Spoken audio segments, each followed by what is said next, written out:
जय हिंद दोस्तों। जैसा कि दोस्तों आज हम फिर से आपके लिए एक फिर का नई टॉपिक लेके आए दोस्तों, जो बहुत ही दोस्तों बहुत ही मोस्ट इंपॉर्टेंट है आप लोग की बोर्ड एग्जाम के लिए। दोस्तों आपका 29 फरवरी को दोस्तों आप लोग का बोर्ड एग्जाम है साइंस का दोस्तों, जो लगातार दोस्तों हर बार ये क्वेश्चन ना आपकी बोर्ड एग्जाम बार बार दोस्तों रिपीटेड हुए हैं। ठीक है, और दोस्तों इस बार भी पूरा 100% चांस है दोस्तों, पूरा 100% चांस है कि ये क्वेश्चन दोस्तों बोर्ड एग्जाम में आएगा ही आएगा। ठीक है, पूरा मैं 100% दावा करता हूँ, क्योंकि दोस्तों सारा आंसर अगर उठाकर देख लीजिए और पूरा सीरीज उठा के देख लीजिए, हर जगह दोस्तों ये क्वेश्चन लगातार रिपीट हुए हैं दोस्तों, इस बार भी लगातार देगा तो देगा ही। ठीक है, चलिए दोस्तों बिना टाइम को वेस्ट के वीडियो को शुरू करते हैं दोस्तों। इस क्वेश्चन को अच्छे तरीके से कॉपी पे कहीं नोट कर लीजिए, क्योंकि दोस्तों बहुत ही वेरी मोस्ट इंपॉर्टेंट क्वेश्चन है, very very very very very most important. चलिए बिना टाइम को वेस्ट के वीडियो को शुरू करते हैं, और इसको देखने के बाद दोस्तों आज के बाद कभी भी आप इसको भूल नहीं पाओगे। ठीक है दोस्तों, मैं पहले कुछ टाइम के लिए दोस्तों आपको समझा देता हूँ। जैसे दोस्तों मैंने बताया कि फ्लेमिंग का दोस्तों जो बायां हाथ था, या जो दोस्तों हम लोग का जो ये बायां हाथ है, ठीक है, उन्होंने इसमें तीन उंगलियां ली। इसको जो बीच वाली उंगली है इसको उन्होंने मध्यमा कहा। क्या कहा? मध्यमा। और दोस्तों इसको बोलते हैं तर्जनी। क्या बोलते? तर्जनी। और दोस्तों इसको बोलते हैं अंगूठा, यानी मध्यमा, तर्जनी और अंगूठा। उन्होंने इस बस उनसे तीन उंगली से मतलब था, मध्यमा हो गया, तर्जनी हो गया और अंगूठा। उन्होंने कहा ये मध्यमा वाली हमेशा धारा को बताए, किसको बताएगी? धारा को बताएगी। ये जो तर्जनी है ये चुंबकीय क्षेत्र को बताता है, और जो अंगूठा है ये बल को बताता है। दोस्तों किताब का मत रटिएगा, किताब में दोस्तों बहुत ही फंसा फंसा के लिखा रहता है दोस्तों, किताबी भाषा आपको समझना नहीं है। ठीक है, फिजिक्स दोस्तों खुद की भाषा अच्छे से समझिए, अपने तरीके से लिख करके आइए। ठीक है, पूरा पेज से पूरा नंबर मिलेगा। तो ये जो मध्यमा होती है ये धारा की दिशा को बताती है, ये जो तर्जनी होती है ये चुंबकीय क्षेत्र की दिशा को बताती है, और जो दोस्तों ये अंगूठा होता है ये बल की दिशा को बताता है। जैसा कि दोस्तों मैं आपको मोबाइल के सारे इस इमेज के सारे मैं आपको दोस्तों दिखा रहा हूँ, देख सकते हैं। ये दोस्तों जो ये मध्यमा वाली जो उंगली है, जो बीच वाली उंगली दोस्तों, ये आपको आई यानी धारा को बता रही है। और दोस्तों जो ये बी है यानी जो चुंबकीय क्षेत्र है दोस्तों, बी में से चुंबकीय क्षेत्र होता है। ये जो बी है दोस्तों, जो तर्जनी है ये चुंबकीय क्षेत्र को बता रहा है। दोस्तों जो ये एफ है यानी बल है, जो अंगूठा दोस्तों वो बल की दिशा को बताता है। यानी जो तर्जनी है, जो मध्यमा है, धारा की दिशा, देखो इस तरीके से बनेगा हमारा, कुछ इस तरीके से। ठीक है, इस तरीके से बनेगा। यानी दोस्तों जो ये मध्यमा है धारा की दिशा, तर्जनी चुंबकीय क्षेत्र की दिशा, अंगूठा बल। तो बस खत्म फ्लेमिंग का बायां। चलिए मैं आपको बता देता हूँ कैसे आपको एग्जाम में लिखना है। जैसा कि दोस्तों यहाँ पे लिखा है फ्लेमिंग के बाएं हाथ का नियम। कैसे लिखोगे आप? लिखोगे जब हम बाएं हाथ की तीन अंगुलियों को परस्पर लंबवत फैलाते हैं। दोस्तों आप देख सकते हो यहाँ पे तीनों की तीनों उंगलियां लंबवत, देखो ये भी 90 लंबवत है, ये भी लंबवत है और ये भी लंबवत है। जब हम बाएं हाथ की तीनों उंगलियों को परस्पर लंबवत फैलाते हैं तो मध्यमा धारा की दिशा, तर्जनी चुंबकीय क्षेत्र की दिशा और अंगूठा बल की दिशा को बताता है। इसे ही फ्लेमिंग का बाएं हाथ का नियम कहते हैं।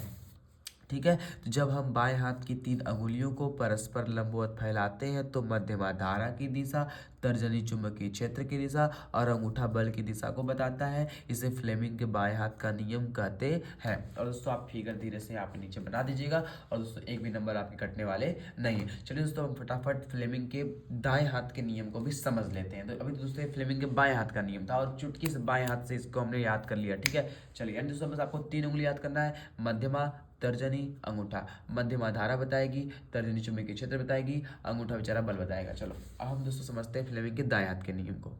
तो जैसा कि दोस्तों अब हम समझ लेते हैं कि ये फ्लेमिंग के दाएं हाथ का नियम क्या होता है। ठीक है दोस्तों, जब हमने क्या हमेशा आपको तीन बातें कहा कि आपको मध्यमा को धारा हमेशा मानना है, तर्जनी को दोस्तों हमेशा चुंबकीय क्षेत्र मानना है, और अंगूठा को दोस्तों हमेशा बल। क्योंकि आप कोई भी फोर्स लगाते हो, कोई बल लगाते हो तो अंगूठे से ही बल लगाते हो, तो अंगूठा बल की दिशा को बताएगा, और मध्यमा जो दोस्तों धारा की दिशा बताएगा, तर्जनी चुंबकीय क्षेत्र की दिशा को बताती है। ठीक है, तो बस सेम टू सेम दोस्तों अब ये फ्लेमिंग के दाएं हाथ का नियम है।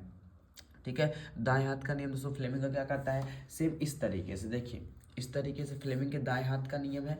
इसमें दोस्तों क्या होता है, ये जो मध्यमा जो है ये चुंबकीय क्षेत्र की दिशा को बताती है, और जो ये अंगूठा है ये चालक गति यानी बल की दिशा को बताता है, और जो ये जो मध्यमा है दोस्तों ये प्रेरित धारा की दिशा को बताती है। अब आपके दिमाग में आएगा इसे सुना ही प्रेरित प्रेरित कहाँ से आ गया? दोस्तों प्रेरित का मतलब होता है यह जैसे उत्पन्न होगी, जिसके कारण यह उत्पन्न होती है, ये ससुरा उसी का विरोध भी करता है। जैसे आपको कोई 5 रुपया दिया, आप उसी के कारण कुछ खा पाए, लेकिन आप जाकर उसी की बुराई बतिया रहे हो।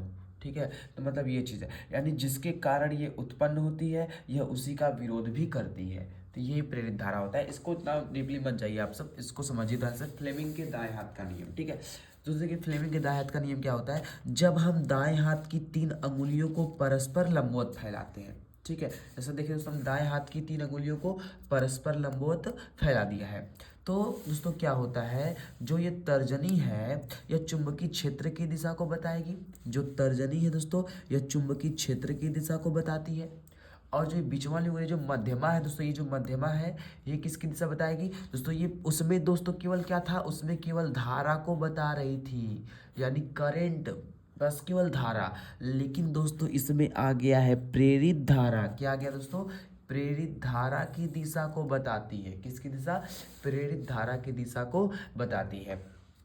और दोस्तों जो ये अंगूठा होता है ये दोस्तों बल की दिशा को बताता है, और इसी को दोस्तों हम क्या कहते हैं, फ्लेमिंग के दाएं हाथ का नियम कहते हैं। उम्मीद करते हैं दोस्तों आपको फ्लेमिंग के बाएं हाथ का नियम और दाएं हाथ का नियम समझ में आ गया होगा। बस दोस्तों दोनों में एक ही डिफरेंट है, फ्लेमिंग के बाएं हाथ के नियम में केवल मध्यमा में धारा की दिशा था, इसमें प्रेरित धारा की दिशा हो गया, बाकी और की सब चीज़ें सेम सेम है, ठीक है। उम्मीद करते दोस्तों आपको वीडियो अच्छी लगी हो। ये दोस्तों आपको वीडियो अच्छी लगे तो वीडियो को लाइक करके, चैनल को सब्सक्राइब करके, बेल आइकन नोटिफिकेशन को प्रेस कर दीजिएगा। और हाँ दोस्तों, ऐसी ही इंटरेस्टिंग वीडियो पाने के लिए और लगातार दोस्तों इंपॉर्टेंट क्वेश्चन पाने के लिए हमारे चैनल को जरूर सब्सक्राइब कर लें, ताकि मैं आपके सारे इंपॉर्टेंट टॉपिक कर डालूँ, ठीक है। ताकि जो आपके बोर्ड एग्जाम में 29 फरवरी को दोस्तों एकदम अच्छे तरीके से पूरा सब क्वेश्चन इसी से में से पास है, ठीक है।